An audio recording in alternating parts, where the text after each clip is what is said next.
예, 안녕하세요. 미국에서 보는 한반도 오늘 시간입니다. 오늘도 재미 언론인으로 활동하고 계신 김원식 선생님 모셔갖고 미국에서 본 한반도에 대한 이야기 나눠보도록 하겠습니다. 선생님 안녕하세요. 예, 안녕하세요. 네. 그래서 제가 선생님 한 2주 만에 인사드리는 건데, 네, 그렇습니다. 예. 예, 그동안도 너무 방송에서 많은 말씀 잘 해주셔서 정말 감사합니다. 아유, 아닙니다. 네, 예. 네. 오늘 미국과 관련해서 가장 많이 나오는 뉴스는 로또입니다, 로또. 그래서 맞습니다. 예. 예예 잭팟 터지길 기다리는 노름꾼 신세가 돼버린 미국의 현실이랄까 이런 걸 저는 반영한다 이렇게 생각을 하는데 예. 다들 그 뉴스에 목매고 있는데요. 저희는 좀 다른 얘기 해보겠습니다. 예. 어, 티파티 이번 셧다운 얘기하면서도 티파티 얘기가 좀 많이 되고 했었는데요. 미국 공화당을 움직이는 그 극보수 단체다 이런 얘기를 듣고 있는데요. 이 공화당 지도부와 상호 비난전이 지금 벌어졌다고 하더라고요. 그래서 이 그렇습니다. 티파티가 예. 어떤 단체인가, 그리고 상호 비난하고 있는 내용은 또 어떤 내용인가 좀 전해주십시오. 예, 우선 거의 많이 알려졌지만, 티파티는 이제 한마디로 말씀드리면은, 극보수단체입니다. 네, 극보수단체가 칼럼에도 썼지만은 극보수단체고, 당연히 이제 보수 쪽인 공화당을 지지하고 있고, 일종의 어떤 하나의 단체로서 시작됐는데, 최근 들어서 한 12년 전부터, 한 10년 전부터는 이제 정치인을 예를 들어서 텍사스나 남부 이런 쪽에, 중남부 일대, 자기네들이 지지하는 정치인들을 아주 조직적으로 밀면서, 공화당의 막강 파워를 형성하는 그러한 단계로 갔습니다. 그리고, 현실적으로는 제가 칼럼에서 썼지만 거의 한 공화당 의원 중에서 80명 정도는 이 티파티 세력권에 들어있다 할 정도로, 왜냐하면 티파티에 의해서 당선도 되었고 영향도 많이 받았고 또 이제 그게 눈치를 보지 않을 수 없기 때문에 그렇게 이제 움직이는 그런 단체였습니다. 그래서 말씀드린 대로 10월 달에 미국이 네, 셧다운되고 예산 통과가 안 되면서 그 안 되는 과정에서 티파티가 이제 강력하게 이제 드라이브를 걸었던 것입니다. 네, 오바마하고는 협상을 하지 말아라고 네, 그렇게 쭉 네, 전개되어 왔었는데, 최근에 잠깐 말씀드리면 요 한 3일 전에 미 하원에서 2년짜리 예산안이 공화당과 민주당이 합의를 해가지고 통과를 했습니다. 이제 상원 절차만 남겨놨는데 이렇게 극적인 합의라고 통과되니까 이 티파티에서 이제 강력하게 이제 존 베이너 그 하원 의장, 공화당 의장이죠. 공화당 지도부를 강력하게 비난하고 나선 겁니다. 그래서 네, 당신을 떨어뜨리겠다. 그리고 오히려 저도 이해가 안 되는데 그 지배 계급의 두목이다. 일종의 그렇게 하면서 아주 상당히 비난을 해왔고, 또 존 베인의 여장도 티파티에 대해서 자신들의 목표를 가지고 아주 미국 국민들을 좌지우지 흔드는 아주 그냥 나쁜 아주 외곽 단체다. 이거 불과 한 달 전에 민주당에서 한 말인데 네. 공화당 지도부의 베인 의장이 하면서 지금 아주 2, 3일 전부터 굉장히 난타전을 벌이는 그 아주 자중질환에 빠진 그러한 상태에 있습니다. 그래서 예상을 못했던 일이죠. 정치가 생물이라는 표현도 하지만 금년 한 두 달 전까지만 해도 이제 강력하게 의사를 합쳐 나갔는데, 이 배경에는 뭐가 있냐면은 미국 국민들의 공화당이나 티파티를 보는 그런 어떤 불신입니다. 그러니까 지지율이 미국이 네, 셧다운되고 예산이 통과 안 되고 국가 부도 사태에 몰리면서 공화당 지지율이 최악으로 급락했습니다. 그리고 그 비난의 네, 화살이 전부 티파티 쪽으로 갔습니다. 그러니까 티파티 쪽도 굉장히 이제 지지를 못 얻던 거죠. 그것이 도화선이 돼가지고 결론적으로는 공화당 지도부와 보수단체가 극력 대결하는 그런 상태까지 이제 지금 나가고 있는 것입니다. 네, 한국의 보수 권력들이나 보수 정권들도 아주 새겨봐야 될 겁니다. 왜냐하면 네, 자중질환이 이렇게 일어나는 그런 내용입니다. 예. 네, 네. 보수 정당에 대한 지지율과 비판이 높아지니까 그를 바치고 있던 기반들도 전부 자중질환에 빠진 형국인 건데요. 예. 그렇습니다. 예. 티파티 같은 경우에 계속해서 부분적으로 파산을, 어, 뭐라 그래야 될까, 공식화해도 된다. 뭐 이런 얘기까지도 막 하지 않았습니까? 채무 그렇습니다. 불이행, 예. 예, 예, 선언해도 맞습니다. 해도 된다 이런 얘기까지도 막 할 네. 정도로 예, 굉장히 그래서 극단적인 그래서 이제 미국이 굉장히 경제적 타격도 심각하고 공화당이 한 발 양보하고 민주당도 한 발 양보해서 2년짜리 이제 2년 동안 예산의 어떤 셧다운이었게끔 이번에 통과가 됐고 네네 공화당이 하원을 장악하고 있기 때문에 상원은 민주당이 장악하고 있기 때문에 거의 다 통과가 된 것입니다. 그러니까 네네 티파티 입장에서는 굉장히 난리가 난 거죠. 그러니까 네네 이제 마지막 발악을 하는 그런 형국이고 한마디로 말해서 우리나라 지역 감정하고도 좀 비슷한 게 있는데 티파티가 또 이렇게 할 수 있는 거는 그 자기네들이 이제 백인층이나 이런 세력들을 꽉 잡고 있는 한 80명 정도는 자기네들이 움직일 수 있다는 그 착각을 가지고 아주 미국 정치권 제가 칼럼에 그랬었지만 미국을 납치해버리는 그런 아주 네네 현상까지 지금 나오고 있는 것입니다. 예. 네, 굉장히 극우적인 입장과 행동을 취하고 있는 한국 내의 단체들도 좀 잘 봐야지 될 부분이 아닌가 싶습니다. 네, 그렇습니다. 미국에서 또 그 한반도 전문가들 사이에서 북핵을 어쩔 수 없다 인정하고 막 뭐 반긴다라기보다는 어쨌든 그 현실이다 인정하고 조건 없이 대화해야 한다는 주장이 좀 늘고 있는 것 같더라고요. 프랭크 자누지 국제 엠네스티 워싱턴 소장도 이런 주장을 한 걸로 전해지고 있고, 그리고 오늘이죠. 워싱턴 포스트지에서 전 주한 미 대사 도널드 그레그가 북미 평화협정 체결을 주장하는 그런 글을 또 썼다고 또 전해지고 있습니다. 이것과 관련한 소식을 좀 전해주시죠. 예, 그렇습니다. 이 도널드 그레그 대사는 이제 익히 한국에 잘 알려져 있고, 최근 네네. 한 5년, 10년 전부터 굉장히 이제 자기 과거를 뭐 반성이라고 해야 되나요? 굉장히 그런 어떤 그런 쪽의 입장 전환을 많이 한 분입니다. 올해 처음가에 아마 그 오마이뉴스하고 단독으로 신년 인터뷰하면서 참 남북 분단은 미국이 잘못한 것이다. 그렇게 하지 말았어야 네네. 되는 미국 책임이 크다면서 이제 굉장히 그런 걸 한 분인데 최근 들어가지고 이제 그 북한의 장성택 실각 사태가 벌어지면서 여러 가지 전문가들이 이제 의견들을 많이 내놓고 있습니다. 이런 과정에서 네. 조금 전에 오늘 워싱턴 포스트지에 실린 건데 기고문을 실었어요. 실어가지고 핵심은 뭐냐면은 이분 얘기는 대화를 해야 된다. 대화를 해서 네네. 대화만이 유일한 핵 문제를 포함한 모든 북한 문제를 할 수 있는 지름길이다고 했고 결론적으로는 또 강력하게 이제 아예 그 피스 트레티 평화협정을 체결해야 된다. 그 사인이라고 했습니다. 네. 사인을 하는 것이 유일한 방법이다 했는데 이분이 여러 가지 얘기를 했어요. 굉장히 중요한 얘기를 했는데 과거에도 부시가 그 악의 축이라고 할 때 한북한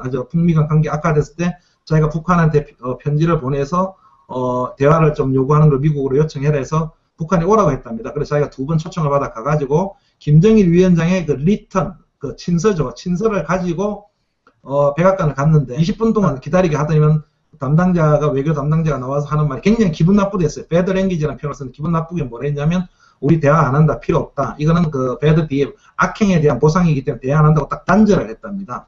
그리고 역시 보도에 안 썼지만 이러한 그 공무원들, 그 기본 지금 담당하는 사람들의 자세가 아직도 있는 게 굉장히 안타깝다. 그래서 그다음 뭐라고 했냐면 북한은 자기네들이 누차 주장하지만 우리는 안전이 보장되고 그렇게 평화가 보장된다면 핵무기를 포기하겠다는 걸 누차 공식화시켰기 때문에 지금 대화로 나가야 되고 메릴 뉴만 얘기를 했어요. 그레그 대천 대사가 뭐랬냐면 메릴 뉴만이 북한에 가서 지금 자기가 성명성기 자기가 진짜 느낀 거다. 뭐냐면 메릴 뉴만이 뭐라고 했냐면 내가 북한에 가보니까 코리안 월이 끝나지 않았다. 북한은 안 끝났거든요. 그러니까 거의 전시 상태로 굉장히 두려워하고 있다. 이렇게 전쟁이 날까봐 북한 입장에서는 네네. 그렇기 때문에 그 메릴 뉴만이 정확한 얘기를 한 거고 북한이 지금 그런 입장이다. 그런 우려가 있다. 그렇기 때문에 우리는 한국 전쟁을 끝내줘야 된다. 한국 전쟁을 끝내주는 가장 기본적인 건 고위급들이 테이블에 앉아서 평화협정을 체결하면은 가장 기본적인 단계가 될 거고 또 테이블에 앉으면은 굉장한 진전이 될 거다는 아주 강력한 주장을 했고 네. 상당히 거의 뭐 북한 입장과 같은 그런 주장을 이제 워싱턴 포스트지에 강력하게 주장을 한 겁니다. 어, 마찬가지로 프랭크 자노지라는 분은 지금 현재 그 국제 엠네스티 그 워싱턴 DC 소장을 맡고 계신 분인데 이분 네네. 역시 한반도 전문가입니다. 이제 말하자면 북한도 여러 번 왔다 갔다 하고 오바마 대통령 선거 캠프 시절에는 네. 그 외교 담당 참모를 했습니다. 해가지고 그렇게 크게 뭐 소위 한국에서 말하는 친북적 이런 분은 아니었는데 마찬가지로 조건 없는 대화를 나서야 된다. 지금 미국이 잘못하고 있다. 조건 없는 대화를 나서가지고 테이블에 앉아가지고 북핵을 인정해야 된다. 그래서 우리가 바라는 거와 현실은 다르다는 아주 유명한 표현을 처음으로 했어요. 뭐냐면 자꾸 네네. 우리가 바라는 대로 하지 말고 있는 현실에서 협상을 시작해야 된다. 그래서 이분은 그 산칼로스라고 저 네. 북한 전문 웹진, 유명한 웹진에 3일 전에 기고문을 올렸어요. 올려가지고 그렇게 주장을 한 것입니다. 네네. 미국 정부 입장에서 굉장히 경청할 만한 지금 예, 조언들이 계속 나오고 있는데요.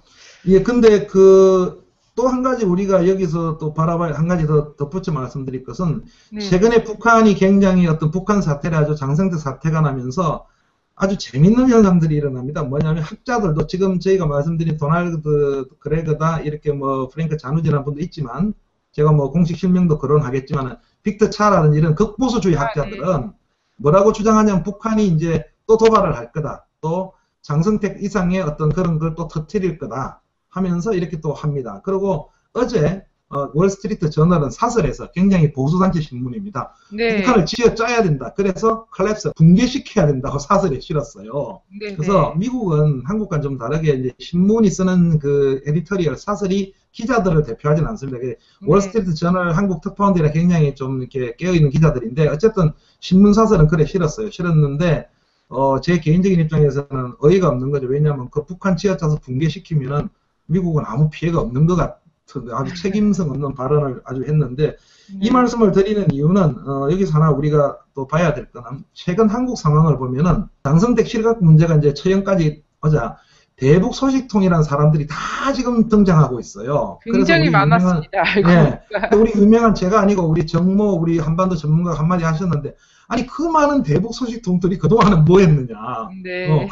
그렇지 않습니까? 우리가 보도를 할 때 엄청난 대북 소식통 하는데 장성택 실각까지 그동안 한마디도 없다가 실각된다니까 이제 다 나선다는데 마찬가지로 저는 국제 전문가, 보수적인 전문가들한테도 묻고 싶어요. 뭐냐면 그동안은 뭐 했냐 이거죠. 저는 북한 관련 전문가는 아니지만 국제관계를 공부하고 있지만은 장성택 실각은 이미 국제관계를 보고 북한을 연구해온 사람들은 알고 있는 내용들입니다. 실각 이렇게 그러니까 네네네. 멀어졌다. 그런데 이제 와서 실각하니까 북한이 더 도발을 났을 거다. 이거보다 더한 일이 있을 거다. 또 일부 보수 매체들은 미국도 북한 아예 붕괴시켜야 된다. 아주 무슨 네. 뭐 만난 뭐처럼 막 떠들고 있는 겁니다. 굉장히 참 안타까운 현실입니다. 예, 네네. 그렇습니다. 네. 한반도 사실 그 남북 관계나 한반도 뉴스의 중심에 장성택이 있습니다. 네. 그래서 장성택 뭐 실각 소식부터 해서 뭐 사형이 집행되는 것까지 이 장성택 처형과 관련해서 이 북한의 입장 그리고 이것을 보는 미국 등 관계국들의 그 입장에 대해서 미국의 시민으로서는 어떻게 보고 계시는지 한번 좀 말씀을 해주시기 바랍니다. 제가 우리 주권 방송이고 또 제가 너차 칼럼에 쓰지만 북한을 바로 보자. 네, 북한 입장에서 보자는 그 얘기를 제가 수차례 하고 많이 합니다. 네, 북한 입장에서 본다는 거는 그 종북이나 뭐 친북 이런 개념이 아닙니다. 그건 아주 북한을 제대로 이해하는 건데 우리가 예를 들어서 대한민국 국민 북한을 만약에 이기려고 하더라도 상대편을 모르면은 우리가 지금 보수 언론에 쓰는 거는 굉장히 소설들로 북한을 나중에 결국은 뚜껑을 열어보면 그냥 나만이 당합니다. 나중에는 가짜로 자꾸 쓰면은. 그런데 먼저 말씀드릴 거는 진보 언론 쪽도 공포정치라는 단어를 지금 많이 씁니다. 그런데 네, 심각하게 우리가 고민해 볼 필요가 있어요. 과연 지금 북한이 공포정치인가? 진보 언론도 한겨레 신문도 제가 이제 오늘 공식적으로 사설에도 공포정치 중단하라고 하고 있고 진보 언론에서도 이제 뭐 담당 기자들은 물론이고 공포정치를 쓰는데 과연 북한이 지금 공포정치인가도 우리가 생각을 해봐야 되는 겁니다. 그건 무슨 얘기냐? 1950년, 뭐, 과거 100년 전까지 50년대부터 지금까지는 북한은 김일성 유일 체제의 국가입니다. 그래서 공포정치가 필요 없었어요. 보다 네, 노골적으로 말씀드리면 태어나면서부터 자라면서까지 김일성만 알고 있는 그런 사회이기 때문에 공포정치를 할 필요가 없는 겁니다. 물론, 이 장성택 처형이라는 사건이 단면적으로 지금 나타나 있고 이런 사건들은 공포정치화 될 수 있는 개연성이 분명히 있습니다. 그리고 외국에서는 그렇게 볼 수가 있어요. 그런데 과연 문제가 뭐냐, 북한이 공포정치로 이루어져 왔느냐, 이 부분. 두 번째, 그럼 김정은 체제가 이제 앞으로 공포정치로 나갈 거냐, 이 부분.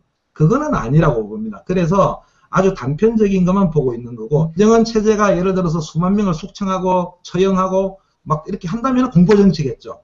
근데 네, 지금 나오는 것은 좀 이따 말씀드리겠지만, 장성택 한 사람의 실각입니다. 어쨌든 간에 북한이 그 처형이고, 그 외에는 지금 그대로 돌아가고 있는 거예요. 그래서 이게 이게 그냥 공포 정치다. 앞으로 공포 정치가 될 거라는 것은 우리가 생각을 해봐야 되는 문제다. 그리고 공포 정치라는 건 사실 남한이나 미국이 걱정 안 해도 되죠. 왜냐하면 북한이 앞으로 공포 정치에만 의존해 간다면은 북한이 무너지는 건 하루 이틀 문제니까 무너질 거기 때문에. 그래서 저는 이러한 논조도 문제가 있다고 봅니다. 그래서 우리가 네. 심각하게 북한 전문가들이 특히 진보론 쪽에서 북한 입장에 서가지고 정확하게 봐야 됩니다. 그거는 왜냐하면 실상을 허털어 놓을 수가 있어요. 북한 사람들은 그렇게 했는데, 물론 이제 북한의 정치권들, 일부 있는 사람들 공포를 느끼겠죠. 근데 그 사람들은 결론적으로 말씀드리면 공포가 아니라 우리 김정은 체제를 더 강력하게 한다는 그런 자긍심이 더 가는 거예요. 이건 북한에 있습니다. 예, 저는 네. 북한 사람도 아니고 북한 걸 인정하는 사람도 아니지만은 그런 거고, 미국은 이렇습니다. 제가 이제 조금 전에 말씀드린 거는 제 개인적인 이제 소감이고, 미국은 이제 그냥 붕 떠 있는 겁니다. 그래서 주시하겠다는 거고, 존 케리나 미국 국무부는 아주 백악관 대변인은 뭐라고 했냐면, 이제 극단적 brutality, extremely brutality 하나의 단면이다. 그래서 이제 인권적으로 이제 몰고 가려고 하고 있고, 네. 그런 단계인데 지금 지켜보고 있는 단계예요. 왜냐하면 미국이 군사적 외에 군사적인 건 굉장히 정보를 처음 말씀드린 굉장히 많이 가져옵니다. 실시간. 그리고 북한이 놀랄 정도로 다 가져오는데 북한 내부 정치 인터널 플리티스에 대해서는 별로 못 가져와요. 왠지는 저는 잘 모르겠어요.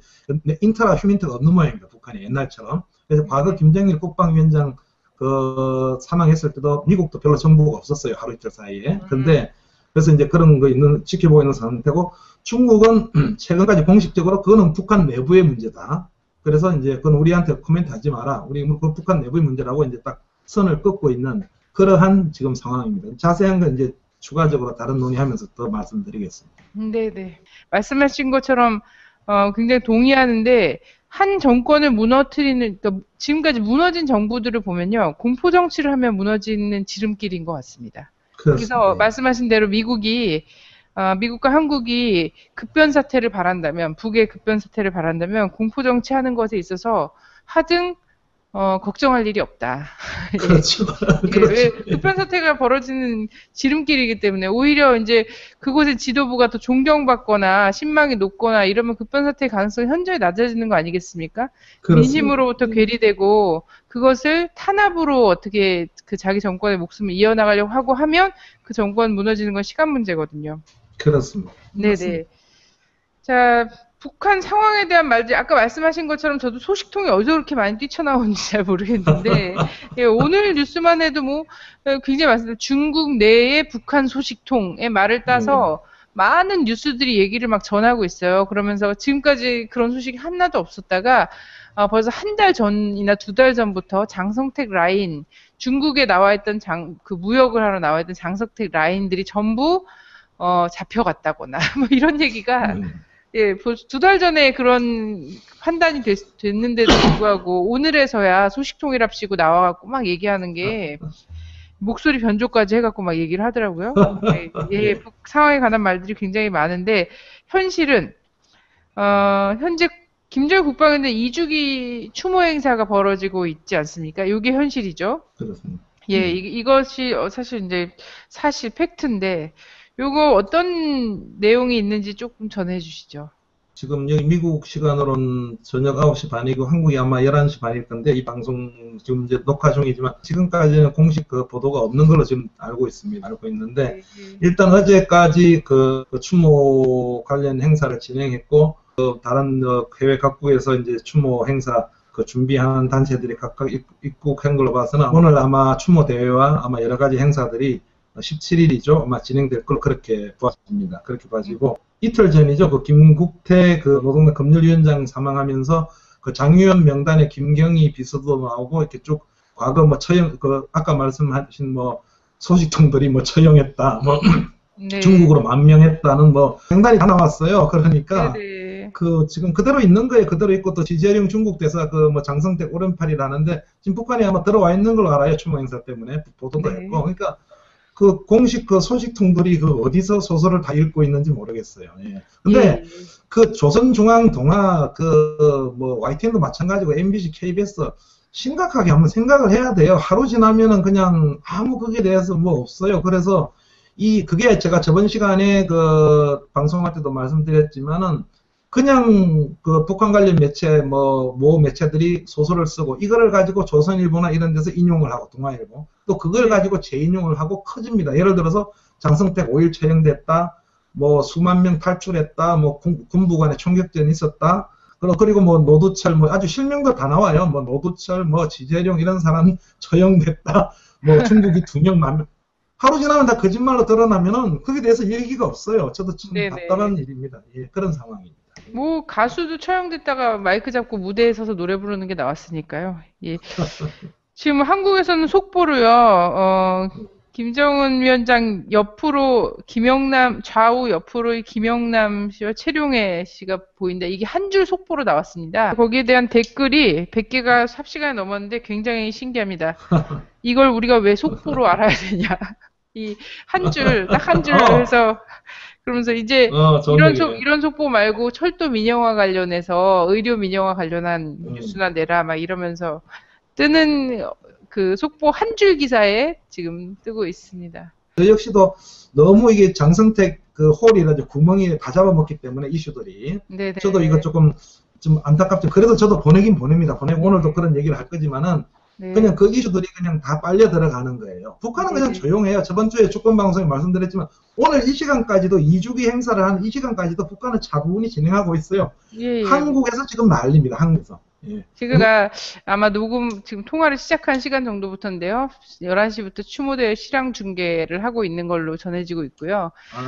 주석단을 뭐 한국에서 굉장히 궁금해하니까 얘기를 드리면 김정은 제1위원장을 비롯해서 김영남 상임위원장, 최룡해 총정치국장, 이영길 군 총참모장, 장정남 인민무력부장, 조현준 당 조직지도부 제1부부장, 또 부부장 한국에서 굉장히 그 비하하는 위치지 않습니까? 김원홍 국가안전보위부장 등이 모습을 보였고요.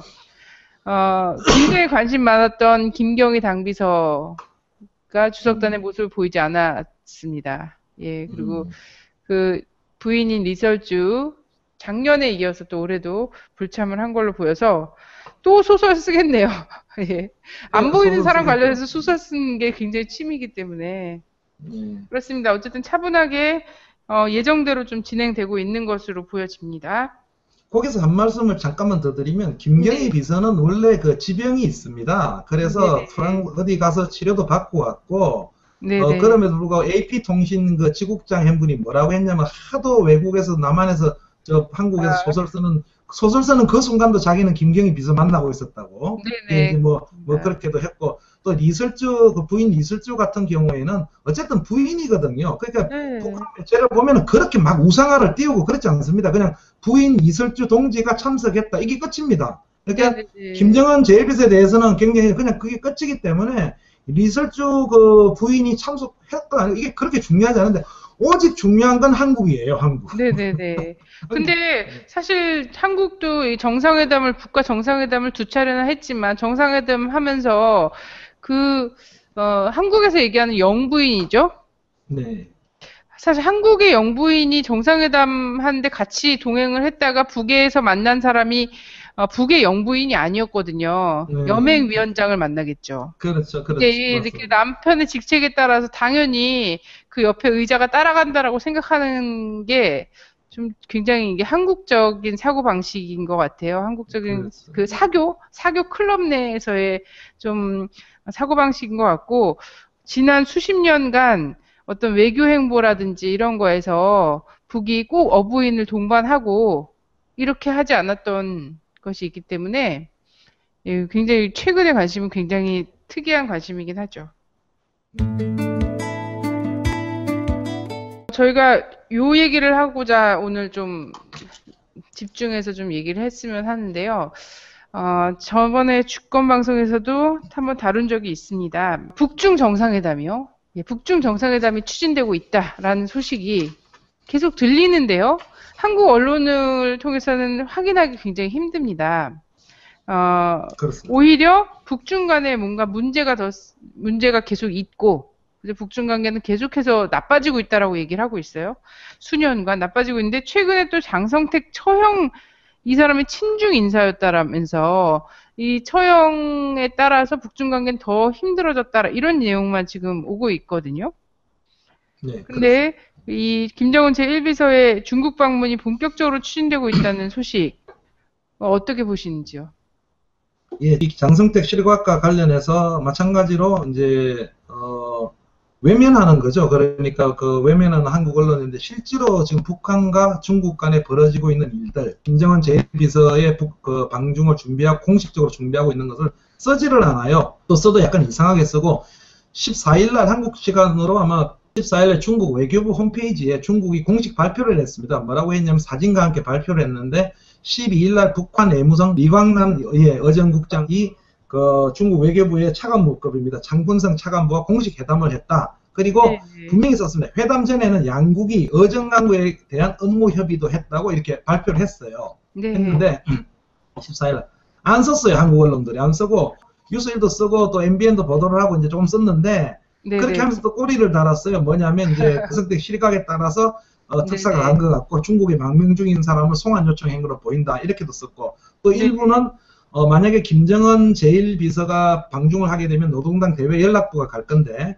외무성 어정국이 갔기 때문에 이거는 저 관계가 그렇게 없는 걸로 보인다. 이렇게 또 썼어요. 썼는데 그 우선 말씀드릴 건 북한은 구조적으로는 이제 조선민주주의인민공화국이 있고 조선노동당이 있는데 조선민주주의인민공화국에서는 당연히 이제 지금 아까 말씀드린 지금 추모대에 참석했다는 김영남 상명위원장이 공식적인 국가 수반이 되어 있습니다. 그렇다면 김영남 위원장의 중국 방문 때문에 이 사람들이 간 게 아니에요. 아니기 때문에 우리 채널 615나 에도 많이 보도를 했지만 지금 물밑으로 굉장히 김정은 제1비서 방중을 준비하고 있는데 이번에 12일 날 이게 우연히 일치일지 몰라도 장성택이 처형되는 날 이제 중국이 공식적으로 오픈을 한 겁니다. 우리 회담을 했다고. 그렇게 공식화 시켰다는 데 있고 이런 보도들은 보도를 안 해요. 왜 안 나느냐면 제가 칼럼에 썼지만 이거 보도하면 지금까지 보도되는 흐름이 다 잘리거든요. 지금까지 보도는 뭡니까? 지금 우리 황 이사님 말씀하셨지만은 네, 불안하다. 그래서 중국 간의 관계가 불안하다고 조금 전에 한 말씀 더 드릴 거는 제가 있어 그 조원진인가요? 새누리당 의원이 아마 아, 1시간 예, 전에 예. 예, 17일이니까 아침에 뭐라 했냐면 북한이 곧 4차 핵실험을 하고 장거리 미사일을 발사할 징조가 농후하다고 하면서 그 밑에 또 뭐라고 했냐면 이분이 중국에 투자하는 것을 불법으로 해서 막고 있다. 네, 이렇게 또 소설을 하고 있어요. 이 정보의 간사라는 분이. 예, 예. 그런데 북한과 중국은 10일이 8일입니까? 9일에도 그 신의주 개성 평양을 잇는 340km 고속전철을 하고 그 다음에 8차선 고속도로를 하겠다. 전에부터 추진하던 거를 컨소시엄 구성하기로 합의각서를 다 했어요. 합의하자고. 그 한국 네네. 아마 기업도 참가하는 걸로 알고 있는데 이렇게 지분해가지고 북한하고 지금 중국은 이상 없이 진행돼 가고 있습니다. 가고 있고 오히려 김정은 제1비서의 방북마저도 공식적으로 지금 우리 준비하고 있다고 발표할 정도로 가고 있는 그런 단계입니다. 지금 현재로서. 그러니까 네. 전혀 지금 한국 국민들이 알고 있는 거하고는 다른 판국이죠. 예. 네. 그렇게 반쪽으로만 알고 있죠. 예. 사실 조원진 씨가 뭘 보고 그랬는지는 잘 모르겠습니다만 4차 핵실험과 장거리 미사일을 발사할 징후가 포착된 거는 지난 8월에도 그러지 않았습니까? 그렇습니다. 8월에도 예. 그렇고 그 우리 저 6.15 채널에서도 하시고 또 뭐 38 그 노스나 예. 이런 외국 전문가들도 하는데 거기 위성 사진을 분석하거든요. 저도 가끔 보고 하지만은 그건 네. 이제 뭐 사방문 퍼내고 뭐 이러면 이제 발사하고 그 뭐 계속 나오는 얘기입니다. 계속 나. 네네.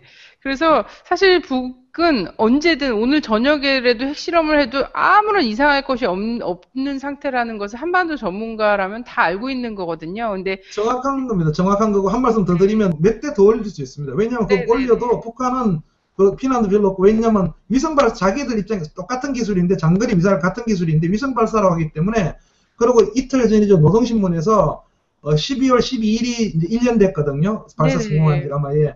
그때 또 사설을 실었어요. 우리는 엄청나게 올릴 것이다. 계속 올릴 거라고 네네. 지금 실었습니다. 예. 예, 예. 그래서 아마 그 사설 보고서는 갑자기 새삼 놀래서 그러는 건가 싶기도 한데 본인의 필요에 따라서 이 뭐 핵실험 위기라든가 이 위기, 한반도가 지금 위기 상황이다라는 것을 본인의 필요에 따라서 이렇게 자꾸 만지작거렸다가 꺼냈다가 이렇게 하는 것 같거든요. 그리고 친중파가 예. 대거 숙청됐다. 예.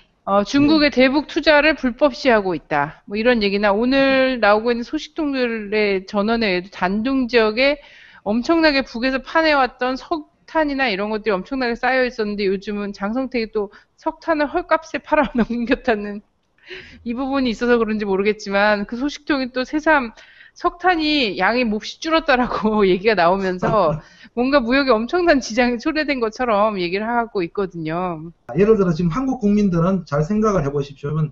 닥쳤던 개신세가 됩니다. 왜냐하면 네. 북한은 지금 비공식적으로 그렇고 공식적으로 곧 방중을 합니다. 제가 볼 때는 김정은 제1비서가 그 프레시안에서도 11월 달에 썼지만 공식 방문을 하고 의장대 사회라고 이번에는 비행기 타고 갈 거라고 이제 비공식 소식통을 통해서 썼지만은 네. 그거는 비공식이기 때문에 없어도 중국 외교부가 이번에 공식 발표를 한 거고 빠르면 12월 아니면 1월 초나 중순에 이제 방문을 하는데 중요한 건 뭐냐면 이렇게 불안하다 뭐 새누리당 의원은 뭐 중국 불법을 막고 있다 불법이라고 다 잡아들인다 이러다가 김정은 위원장 김정은 제1비서가 가가지고 그 심평하고 협의를 하고 합의문 발표하고 이렇게 하면은 보수 정권 이제 꼴이 또 뭐가 되겠어요. 물론 또 그때는 또 막 조작을 하겠지만은. 근데 그때 되면 또 건망증 때문에 자기들이 언제 그런 얘기를 했냐는 듯이 다 까먹고 그때에 맞는 어떤 소설을 써내는 정신이 없더라고요. 이분 분명히 그렇게 할 겁니다.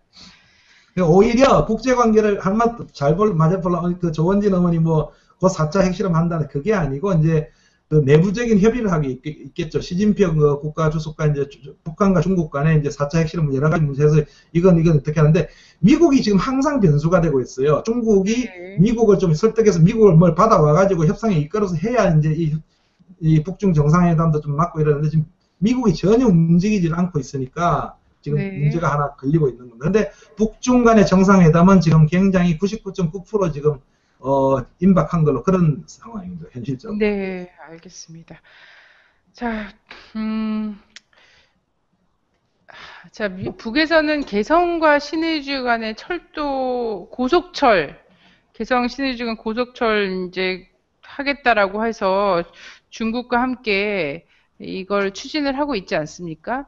그리고 그렇습니다. 이제 그러면 대륙과 당연히 고속철로 연결이 되는 과정이죠. 그렇죠. 예, 그렇게 되고 이 고속철이 유럽까지 뻗어나갈 수 있는 이런 그렇죠. 상황인데 안타깝게도 38선 이남에서는 철도 민영화가 막 진행이 돼서 정신이 하나도 없는 상황입니다. 그래서 그렇습니다. 예. 근데 이런 상황에서 지금 철도 노조가 파업을 하고 있고요. 네. 예, 그래서 저도 오늘 철도를 이용하지 않기 위해서 아침 6시부터 운전을 해서 여기 왔는데, 지금 대학생들도 이런 지금 시국 있죠? 부정선거, 뭐, 그리고 팔아먹는 거죠. 예, 국토를 팔아먹는 이런 과정에 대해서 대학생들도 굉장히 불편한 모양입니다. 그래서 최근, 일명 안녕들 하십니까? 라고 한 대학생이 자기 학교에 대자보를 써서 붙여놨는데 그거에 대한 반향이 엄청납니다. 그래서 지난주 촛불에 저도 같이 참여를 해서 이 대학생들을 만나봤었는데 한 300명 정도가 고려대에서부터 안녕들 하십니까 이거를 막 들고 행진을 해서 서울역까지 와서 이 집회에 참가를 했었거든요. 그리고 무대에 올라와서 발언도 했고요. 젊은 층들이 어떤 사회와 정치에 대한 관심과 참여를 촉발시키는 이런 것들이 지금 계속되고 있고요. 어느 학교 같은 경우에는 고등학생들도 안녕들 하십니까 이거를 써서 붙였더라고요. 그리고 또 연예인도 자기 이제 트윗 그 풀픽 사진에다가 안녕들 하십니까 이 대자보를 해서 올려놓은 연예인도 생겨나고 있고요. 이제 해외에서 굉장히 가슴 뛴 상황일 건데요. 이런 상황을 보는 어떤 소감이랄까 한국의 젊은이들한테 전해주고 싶은 말씀 끝으로 좀 부탁드리겠습니다.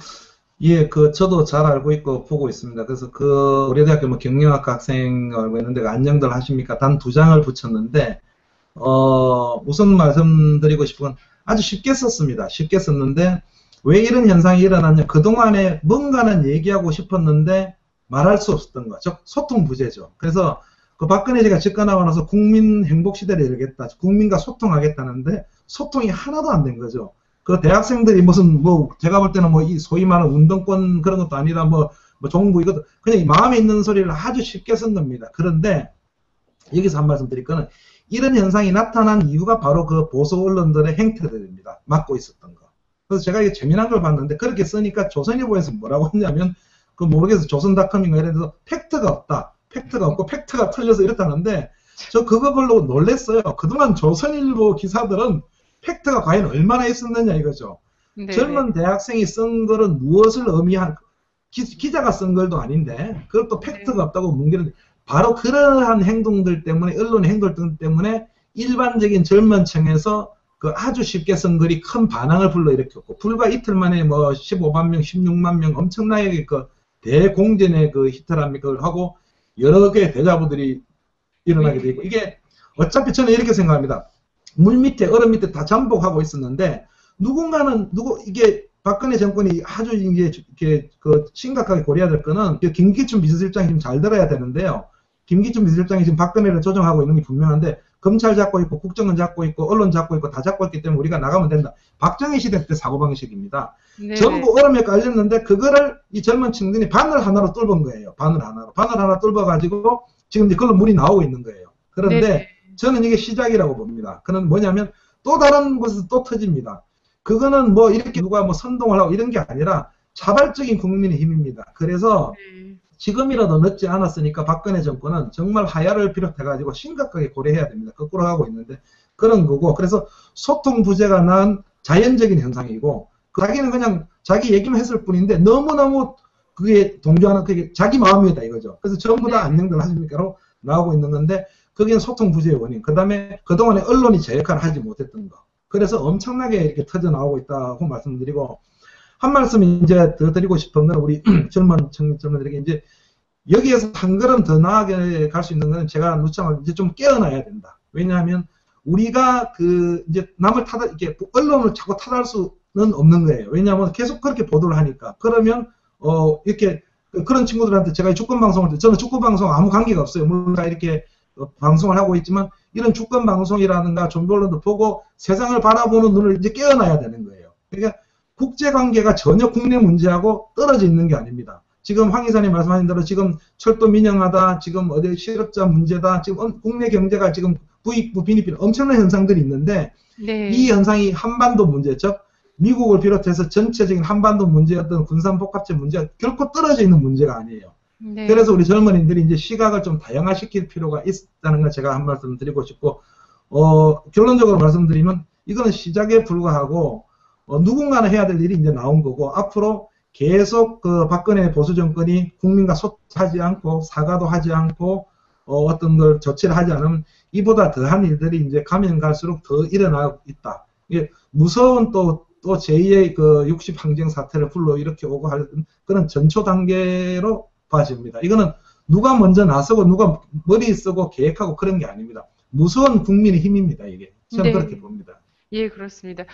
좀 확인해 보니까 조선일보의 그 안녕들 하십니까 비난 기사는 담당 기자 이름도 없습니다. 그래요? 사실을 얘기한다고 사실 뭐 팩트가 없다라고 하면서 자신의 이름도 밝히지 못한 사실 인터넷 매체 경우보다도 이게 사실 형식적으로 갖춰지지도 못하고 자기에게 책임도 회피하겠다라고 하는 건데요. 이런 기사로 해서 지금 어쨌든 이 대학생들의 움직임이나 이런 거 흠집내기를 해보겠다 이런 게 아니겠나 이런 생각이 들고요. 사실 대자보가 사이버 부대나 아니면 국정원의 댓글 부대를 이길 거라고는 생각을 못하지 않습니까? 대자보가. 네. 근데 그게 이제 진심이 담기고 거기에 진실이 담기면 대자보가 사이버 부대를 이깁니다. 매직 들고 예, 글 쓰는 게 이기기도 하고 촛불이 방송들을 다 이기죠. 방송 그 전파를 이깁니다. 촛불이. 저는 이런 싸움을 지금 우리가 하고 있지 않나. 그래서 그 다윗과 골리앗 싸움이라고 하나요? 그래서 다윗의 승리를 또 한번 보게 하는 이런 것들이 지금 한국에서 계속 지금 만들어지고 있지 않나 이런 생각이 들고요. 해외 교포들께서도 사실 큰 싸움할 때 해외 교포들이 굉장히 큰 힘이 됐었기 때문에요. 해외 교포들께서도 힘내시고 많이 또 힘을 함께 모아갈 수 있었으면 합니다. 예, 그래서 마지막으로 마지막으로 한 말씀 드리게 좋은 얘기를 드릴게 지금 조선닷컴이나 보수언론 얘기하시니까 제가 말씀드리고 싶은 게 국제관계를 하면서 아까 말씀드린 그렇게 대북 뭐 소식통이다 북한 관련 매체들이 쓰는 거를 그냥 가져와서 이런 도시 그냥 대문짝만 하게 싫어요. 그래서 그게 뭐냐면 제가 결론 국민의 눈을 멀게 하고 국내 정치에 눈을 멀게 하고 이렇게 우리 안녕들아 이렇게 국민들 전문 청년들의 대자보 사건도 팩트가 없다고 눈을 멀게 하는데 이게 눈을 멀게 하는 게 오래가지 못할 거다는 거예요. 이제 국민의힘이라 그런 것을 제가 말씀드리고 싶고 젊은 친구들이 특히 대학생들의 젊은 층들이 빨리 여기에 대해서 눈을 뜨고 자각심을 가지고 자기 권리를 이제는 자기 권리를 국민들이 자기가 찾아야 된다. 그런 것을 다시 한번 꼭 말씀드리고 싶습니다. 네, 선생님 감사합니다. 예, 고맙습니다. 예, 고맙습니다. 감사합니다. 주권방송을 아끼시는 해내외 시청자 여러분 반갑습니다. 주권방송이 평화통일과 주권회복을 위한 진보 언론의 사명을 안고 출범한 지 3년이 다 되어갑니다. 지난 3년간 왜곡된 역사의 진실을 알리고 민족 번영의 길을 모색하기 위해 열심히 뛰어왔습니다. 주권방송에 보내주신 결의의 성원과 격려에 감사드립니다. 앞으로도 역사의 진보와 민족의 통일을 향해 쉼없이 달려가겠습니다.